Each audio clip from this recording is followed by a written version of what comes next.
This is the English Suite Podcast. I'm Jim Ish. On today's show, we feature the rock band Smart Barker and their brand new album, All the Rivers in Hades.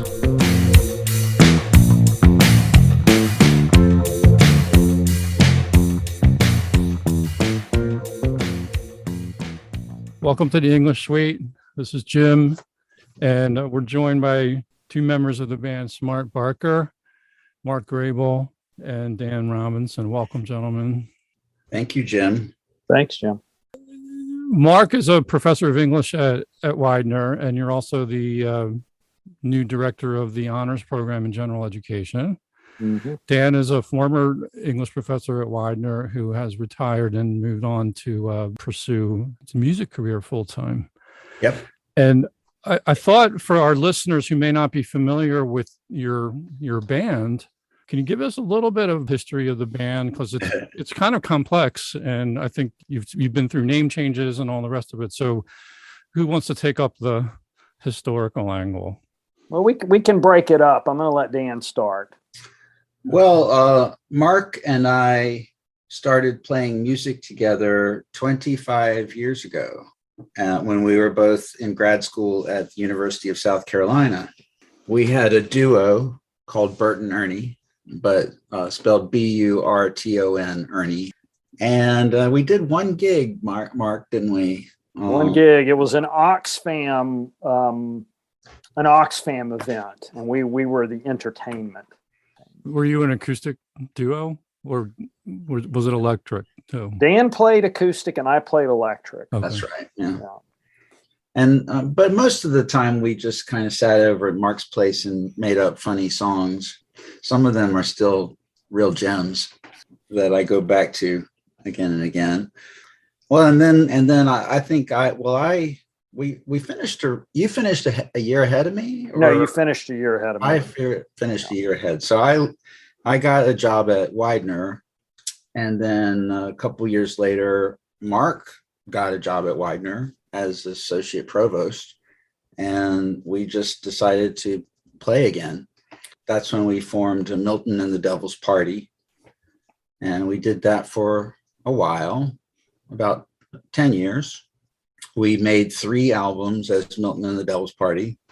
We had kind of a rise in popularity, local popularity. We were on a couple of different labels, and then pretty much it just kind of fizzled out. We got tired of people not understanding the name. People tended to think we were a heavy metal band or possibly Satanists. Or if they understood the literary reference, a lot of people just seemed to sort of resent it. So I think at kind of our lowest point, Mark and I decided to kind of rebrand and change the name.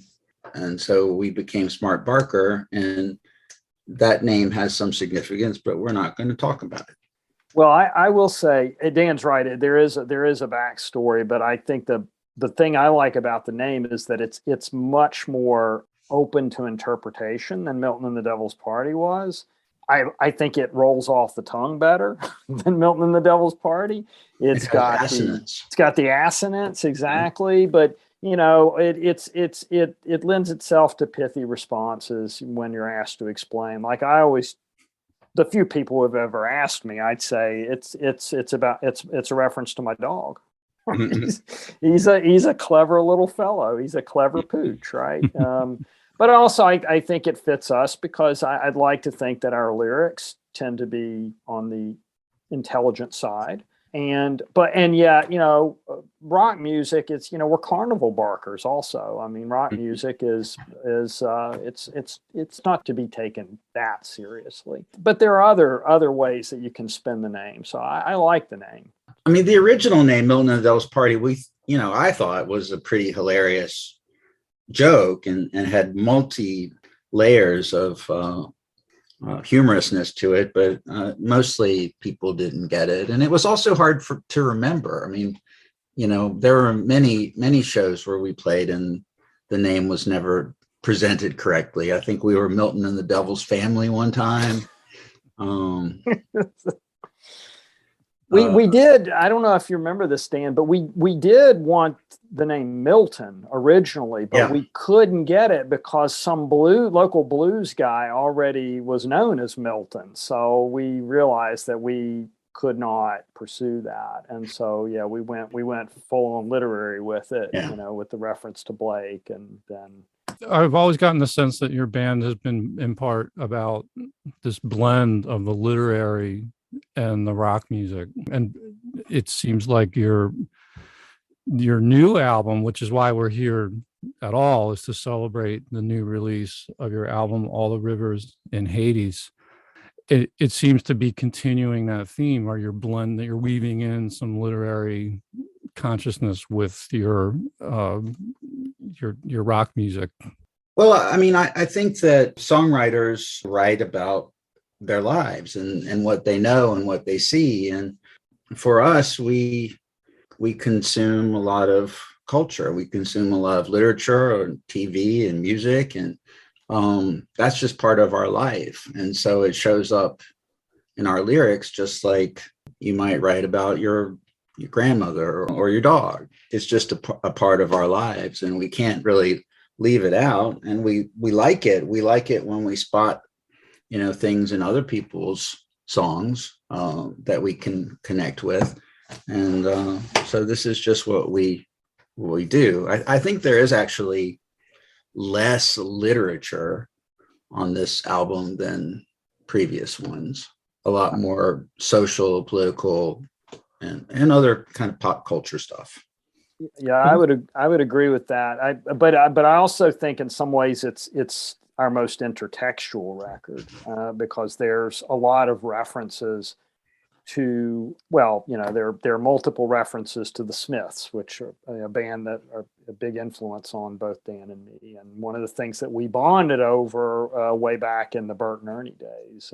But then there are all kinds of other, I'd like to think, interesting strands of culture, as Dan says, being threaded in. And so, it's the literary references are maybe are a little bit more in the background, although All the Rivers in Hades is that's pretty literary. Yeah, it all sounds very organic to me. Nothing sounds forced or contrived in terms of like putting in those references at all. You mentioned the Smiths as an influence, and I was going to ask you, that was a band that came to mind as I was listening to the new album. And I also hear a lot of REM. I just that very strongly kind of getting that vibe. But are there any other influences that you want to acknowledge? The REM's probably my fault. Because, I play like Peter Buck, and I even, almost all of these songs feature a black Rickenbacker. It's just like the one Peter Buck, is famous for playing. I did have we made a couple of records with a great producer named Brian McTeer, and I remember he once said that Peter Buck plays a lot sloppier than I do, and I've carried that with me ever since. Is like I needed that to help me feel like I'm not just a Peter Buck ripoff. So I think I'm a little more delicate than Peter Buck is. But I think that Peter Buck is kind of at the front of your cerebellum. But Johnny Marr, I think, is a kind of influence that adds a little bit of that refinement. But you're also Mark. You are the guitarist that I have always wanted to have. So I encourage you to keep making those kinds of sounds. I'm afraid I can't really do anything else. A one-trick pony.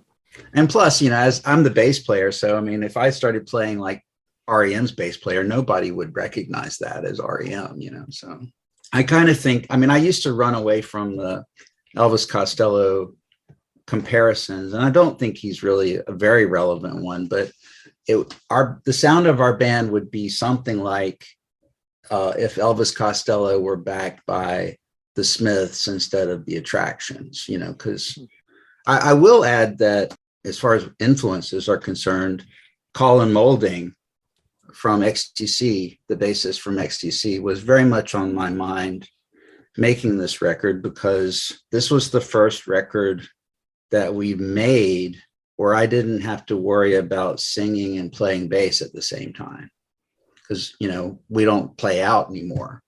But our previous albums were all born out of pretty heavy duty gigging. At one point we were playing a couple of times a month, which is heavy for us. I had to consider, you know, can I play this and sing it at the same time? But for this one, I just said, why bother? So I completely divorced my role as lead singer from my role as bassist, and just did whatever I wanted to on bass. And I thought a lot about Colin Moulding as an influence. I'm glad you reminded me of XTC, because I was thinking that as I was listening to your new album too. I can hear XTC in there. Absolutely. That's good. Thank you. Yeah. That makes us, you probably have no idea how happy that makes both of us. Let's talk a little bit about the new album and the songs and the themes. One thing I liked about your new album was it feels like an album. Like the songs really cohere, and the way they sequence from start to finish. It's not just a set of songs, it's a set of songs that seem to be very well stitched together. And thematically, there's a lot of consistency too. Mm-hmm. And I get the feeling like you're all not happy campers. Like, I mean, look at some of the song titles: The Future Sucks, World Weary, Happy Planet, which is not so happy. Right? That's another planet, right? There's another planet that's the happy planet. You're right. We're not on that happy planet. Yeah. And that fascist feeling, lube up your guns and so forth. So you can kind of get the idea that like, all is not well in the zeitgeist. And I feel like you're responding in these songs to the world that we live in, like very much Trump era and everything else that's been going on. So I just thought, when you were writing the songs and producing the songs for the album, were you conscious of trying to make that kind of record, or did it just sort of organically emerge, like as one song followed another? Well, I'll let Mark talk more about the themes, but I'll just say I'm gratified to hear you say that it coheres, because Mark sequenced the songs, and Mark had a lot of say in what songs fit this record. But this was also the first album I've ever produced. And so, I tried to give it a sonic cohesion in terms of the kind of sound design of the record. You know, this is our pandemic record, although it's not about the pandemic, but the pandemic is in the background. But even though it's our pandemic record, some of these songs well predate the pandemic. I mean, The Future Sucks is from 2017. We're Not Alone is from that same period. Lube Up Your Guns also from that. So early Trump years. Then there was a kind of a hiatus, I think, where we weren't doing a lot. And then the pandemic happened, and we've needed to do this, right, for our own sanity. This is the first record. So Dan said this is the first record he's produced. This is the first record where I wrote any songs. I co-wrote 4 songs, and World Weary was really the one that I think kind of sparked the record. It was Pat Manley, who also has a Widener connection. He's an English graduate, 1999, I believe. And I reached out to Pat with some music and asked him if he would collaborate. And he immediately, like the next day, got back to me with this vocal hook, World Weary. And then later on sent me more lyrics, and I added a few lyrics. And that really was the jet fuel that kind of made the whole project then take off.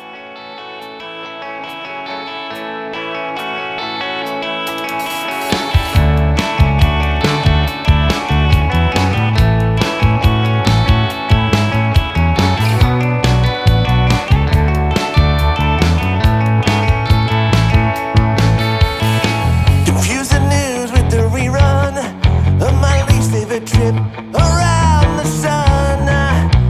Playlist of nightmares on repeat. Bedined in my retreat, and when I think I'm nearly done, I push my shoulder to the boulder that just begun. The whole world's gonna burn. Well, that's my theory. No need for concern. Just a little world weary. A world weary. World weary. World weary. World weary. And Dan wrote Boomers in that same, period, kind of, I think, responding to what Pat and I were doing. I wrote That Fascist Feeling and sent it to Dan, and Dan added some very important words to that song as well. So yeah, some of the songs are pretty old and some of them are pretty new, but they did really they tell a story of a particular period of time. And that's why the sequencing was really fun for me to do, because as I was we have a bunch of other songs that are still, in various stages of completion. And it was really fun to take these newer songs and then to go back and look at what we already had and to figure out how it would all go together. And the sequencing came together it was like a spark of inspiration for me to see how we would go from The Future Sucks to, originally it was The Future Sucks to Circa, which Circa is a really old song. And I'll let Dan talk about that.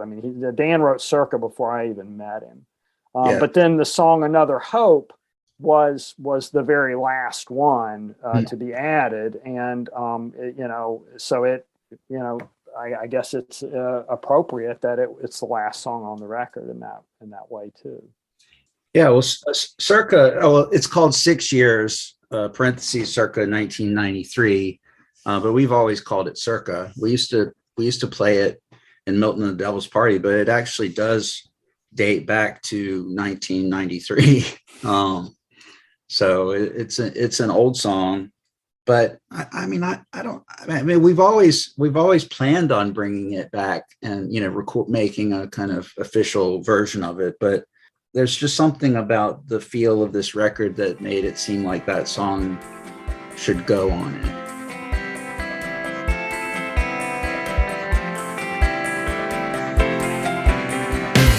Six years stuck on Mars.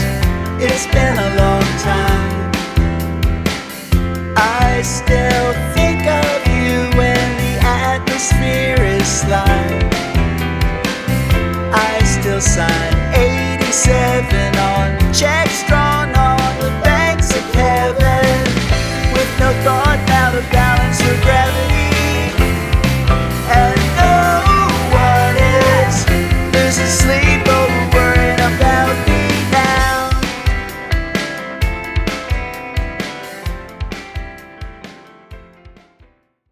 The song is kind of in the category of relationship song, but it would be probably the only one on the whole record. Whereas, our first couple of albums were mostly all interpersonal relationship songs, but this one has a wider scope. Mark put it with, kind of our other two sci-fi, songs. So there's like this kind of mini trilogy. There's Happy Planet, We Are Not Alone, and Circa, which all have elements of space, as sort of metaphor. And you close the album with the song Another Hope. So in a lot of the songs, the lyrics are dire, sort of dark and disturbing. And what is Another Hope? It's appropriate that you would end the album with that, I think. I have another hope.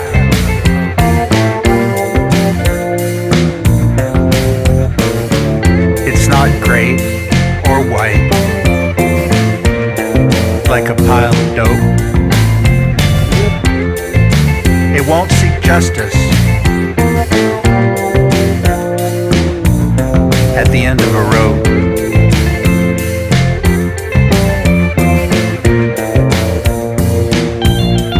And though its shape is not yet fully in sight,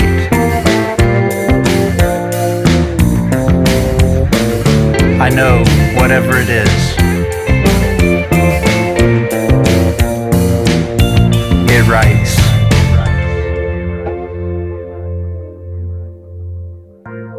You finish with the lyric, and though its shape is not yet fully in sight, I know whatever it is, it writes. So what does that have to do with hope? Well, Mark wrote those words, and he didn't even know it was going to be a song, but he posted a little poem that he wrote. And I had this kind of funky bass line in a kind of slow 3/4 time. And I just got the idea to speak those words over the bass line and beat. And Mark can say more about it, but don't give away too much. Oh, okay. I was about to give away a lot. All right. Well, I don't want to upset my bandmate. Let me just say this: I woke up one morning and it was the morning after a big event and a somewhat hopeful event in American history, in recent history. And I had this poem pretty much come out. Like, I immediately wrote it down. I had dreamed part of it, and I had to finish it, in a conscious state. And I posted it on Facebook, and then I got some likes, and we all know how important the likes are.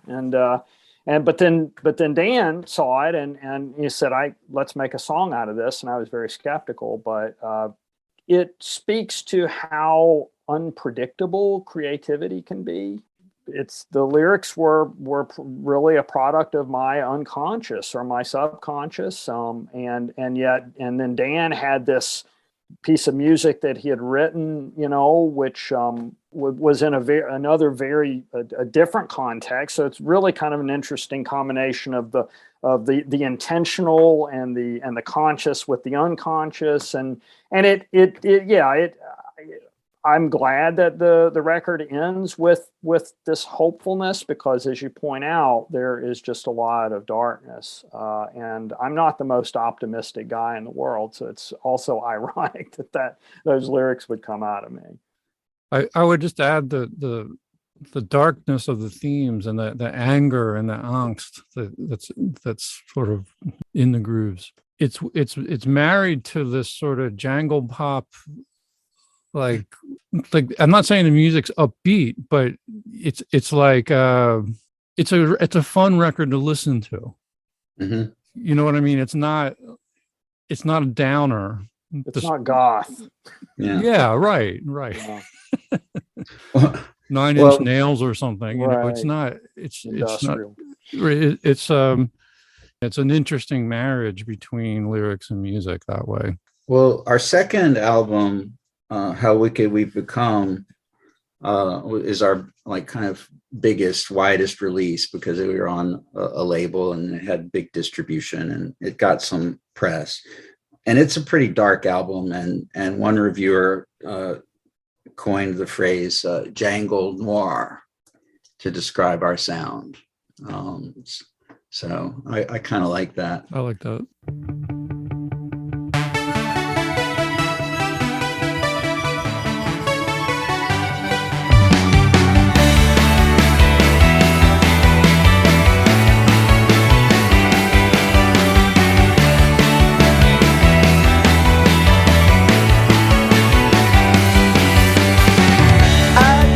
Sympathy, but nobody's got it for me. You'd like to see some attitude, well, somebody's not in the mood. Took a look at my Facebook feed for some stories I ain't gonna read. You saw a flaw in your crystal ball, but I think it's just the clock on the wall. Every second, every minute, you know it's gonna get worse. I just hope that we don't get there first, 'cause the future sucks.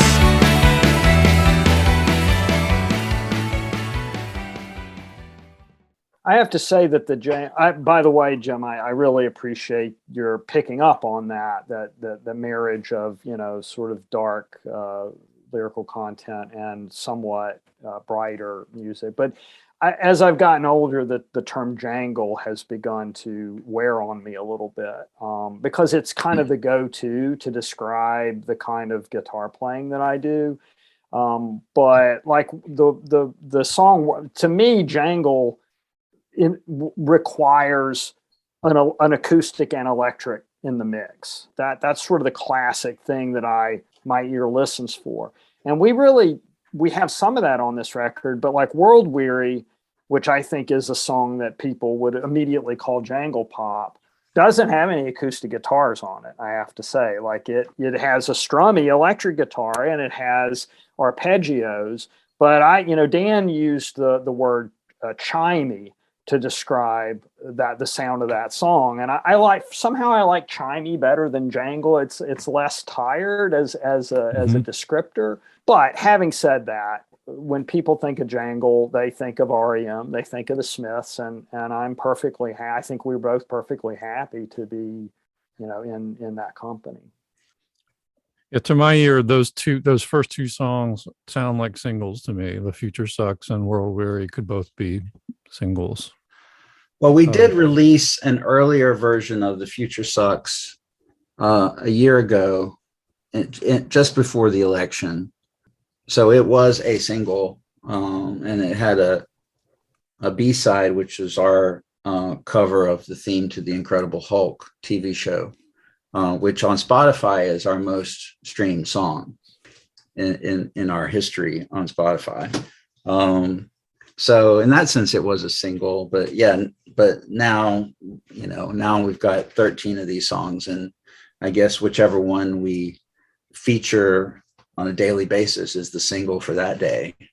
Why not? The local internet radio station actually played "We Are Not Alone" yesterday. Yeah. And so, and that, I don't think, that's definitely not jangle. And by the way, I have to plug that song. I think that is one of Dan's very best vocal melodies, but I also think it's one of his most poignant lyrics, like concepts. By that point in the record, I think, the voice that has emerged over the course of these songs is just looking for something, looking for some place, some peaceful place to be. And, maybe it's these aliens who are going to come and sort of maybe save us from ourselves. But we'll probably kill them first. We don't ever totally get away from the darkness, but it does seem to be a very, I won't say sentimental, but there is a poignancy about that song.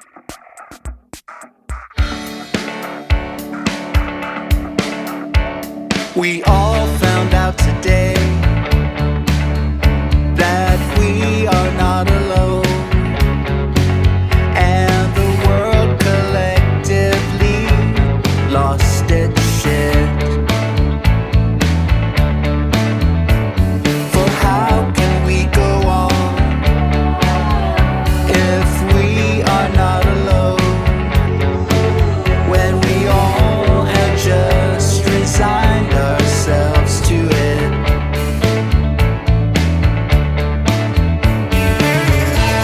But we can't reach them, and we can't see them, but we know they're out there looking for somebody else, so they don't have to feel so alone.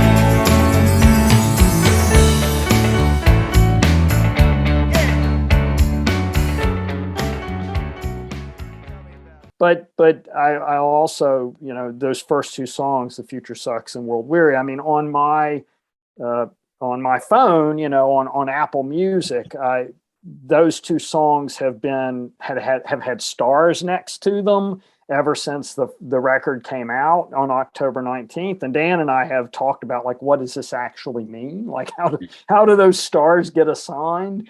But I will say that other songs have had stars and then not had stars the next time I look. But those two songs have been starred pretty much from day one. Mhm. So that makes me think that it's not just you that feels that way, Jim. That these songs sound like singles.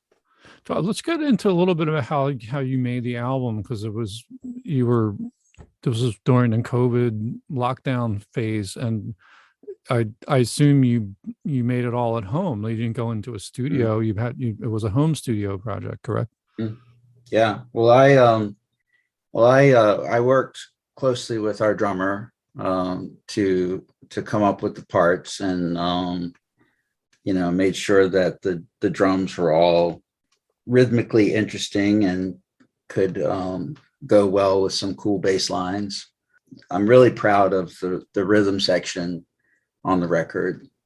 But I mean, some of them, like, Mark gave me a demo for World Weary, and he had done it to just a kind of drum machine on GarageBand, and I just sort of built a new rhythm section around that, and then he redid his guitar parts at his house on top of the rhythm section that I created, and I continued to edit the drums and bass and other things, and that's kind of how we did it, is back and forth. You just traded files back and forth? Yeah. The multi-track files. Good old Dropbox. I want to mention Pat here again, because I sent this demo, which was just two guitar parts, a rhythm guitar, and then the arpeggio part, with a drum pattern from GarageBand, very simple. And I sent it to Pat, and then he, sent me files back to me with some singing over top of it. And then and then Dan, as he said, sort of, created this, worked with the drummer to create this rhythm section. But I want to, give a shout out to Pat's vocals, because most of the background vocals, most of the vocals on that song are Pat. The lead vocal is Pat, and most of the background vocals are, but Dan is in there too. But I was really impressed with the way Pat fleshed out the vocals with these, multiple parts. And I've always wanted to make a record like that with lots of harmonies and stuff. And I'm hoping that's going to be a new direction for us, on future records.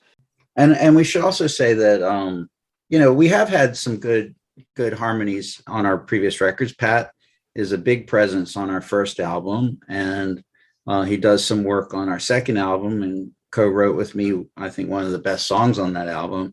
Then he was doing his own thing with his own band for the third album, but now he's kind of back in the fold. And our previous drummer Bob did some great backup vocals on previous records. But also, I want to say Stephanie Davis, who is also a former Widener student. She sang on our third album, You Must Contribute Brain, did some great work on that. And then she did some amazing work on two songs on this album, Mysterioso and We Are Not Alone. She's a brilliant singer and a brilliant arranger of vocal parts.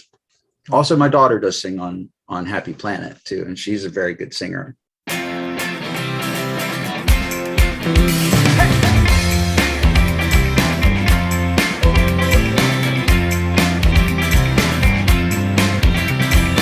I'm not feeling very good.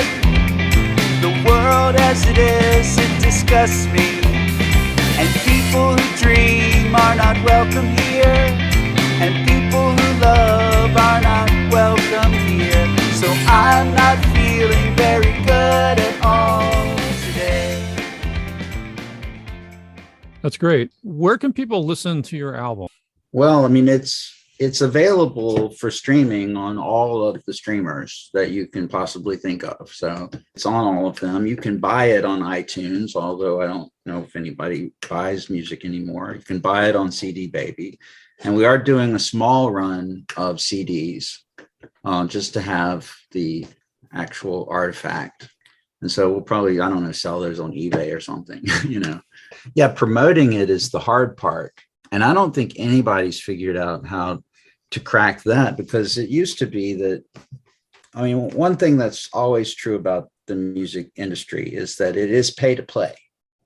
You got to pay to be part of the club and get to play in it. And so it used to be what you would do if you're an independent artist, you'd make your record, and then you'd have to hire a promoter. You'd have to hire a publicist who would get the record to press, magazines and online magazines and that sort of thing. And you'd have to hire a radio promoter who would get it to the relevant people. And one of the dirty little secrets about a local independent actual on the air radio station that does claim to feature Philly local artists is they still respond primarily to bands who have hired radio promoters to get the music to them. They don't typically just listen to a bunch of crap from, thousands of local bands and decide, what to play from that. I guess it's a time saver for them too, but it kind of sucks because you spend all this money on the equipment to make it. And then, you spend money on mastering it. You might spend money printing CDs, and you have to spend money to distribute it, but then they have to pay for promotion on top of that. It's just really hard. And even the big record companies, I don't think they know how to do it anymore either. You got to have your finger on the pulse of TikTok or whatever, to really, try to have a big splash. And I know that our record label for our second album spent a lot of money promoting our record, and we did get some press and stuff, but we never got rich. We never had a strong enough national response to justify touring. For this record, we're not able to spend that kind of money because we're not a label, but spending that kind of money may not even be worth it. We just decided to, put it out there. I'll buy some Facebook ads, and hope word of mouth helps. But the promoting part of it is really not fun. It's really a drag. It's really demoralizing. So we're going to focus on the fun part and just make another record. And so sometimes you have to depend on the algorithms too. Like, oh yeah, they're like the new gods. Well, I think that's what happened to the Incredible Hulk on Spotify. It got algorithms somehow, right? And the data I saw that it was showing up on other people's playlists, and it was getting played all over the world. And I don't know if it's because it had the Hulk title in it, because of the success of Marvel movies, or I just thought it was a funny kind of cover to do. I mean, not funny really, because I always thought that old show was very moving, at least when I was a little kid, and that's the melody for that theme song was so haunting and sad. It always has stuck with me. But yeah, what might happen is people who stumble into the Incredible Hulk song might then be exposed to this new album and want to listen to other songs that you've released. Yeah. Well, it's almost like it used to be, when I first started playing, where you'd want to be an original band, but you got to throw in some covers, to keep the audience happy. And so it does seem a little bit like that's true, because we have a cover of Just Like Heaven by The Cure, and that's gotten a lot of streams. So I think, some people look for covers. Some people, want to collect all the covers of The Cure or all the covers of the Kinks songs, and they find our music that way. And maybe that's going on. And I personally love doing covers. Mark doesn't so much, but I do. Well, I've done my part on the covers. Absolutely. We have some that I'm very proud of. I mean, we did a cover of Olivia Newton-John's "Have You Never Been Mellow," And Mark did some great guitar work on that. I really enjoyed, playing acoustic on that, and I mean, it's still me, it's still my style, but there's a little bit of a different flavor because it's not an electric part. So yeah, we do the covers, and yeah, there are a number of covers that are still unfinished because Dan's still trying to talk me into doing parts for them, but we'll get around to it. Yeah. Well, just to remind everyone, the album's called All the Rivers in Hades. I think you can stream it on Apple Music, Spotify, Tidal, Amazon Music, Pandora, SoundCloud. He's also mentioned CD Baby. You can get it. Yeah. Right? Yeah. We hope you all check it out because it's some pretty fine music. Thank you, Jim. Yeah. Thanks for joining the English Suite. The English Suite is produced by Jim Ish and a staff of dedicated students at Widener University. Shressa Emarai, Sienna Bowers, Gabby Norris, Chloe DeFlumery, and Courtney Farina. All of today's music was produced by the band Smart Barker from their album All the Rivers in Hades. You can find our podcast at Anchor.fm, Apple Podcasts, Spotify, YouTube, and other podcast directories. We would love to hear your feedback, announcements, and suggestions. Send an email to widenerenglishsuite@gmail.com. Thanks for listening.